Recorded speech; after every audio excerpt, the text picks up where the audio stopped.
Good morning everyone. প্রত্যেক দিনের মতো সকালবেলা আমি বেরিয়ে পড়েছিলাম অফিসের জন্য। আমি না এই বৈশাখী রোড ধরেই প্রতিদিন আসা যাওয়া করি। এখানকার এই গ্রিনারিটা দেখতে আমার না কি অপূর্ব লাগে, কি বলবো তোমাদের। আর এই বৃষ্টির সময়টা জাস্ট কিচ্ছু ভাল লাগে না, বৃষ্টিটা কিন্তু বাড়িতেই বেশ মজা লাগে। আর আমাদের এই কলকাতার ট্রাফিক জ্যাম, এটা তো তোমাদেরকে নতুন করে আর বলার কিছু নেই, এতটাই বিরক্তকর। যাই হোক, অনেক স্ট্রাগলের পর অফিস তো আমি পৌঁছে গেছিলাম। তো এসে আমি টুকটাক কাজ করে নিচ্ছিলাম, আর তার ফাঁকে ফাঁকে ছোট ছোট ভিডিও ক্লিপও নিচ্ছিলাম। আর এই দেখো আমার কলিগ, ওর সাথে আলাপ করে নাও, হাই।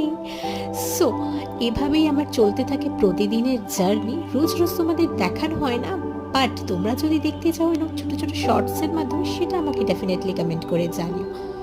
তো বিকেলে শরীরটা আমার ভালোও লাগছিল না, তারপর অফিস ছুটি হয়ে গেল আর আমি বেরিয়ে পড়লাম।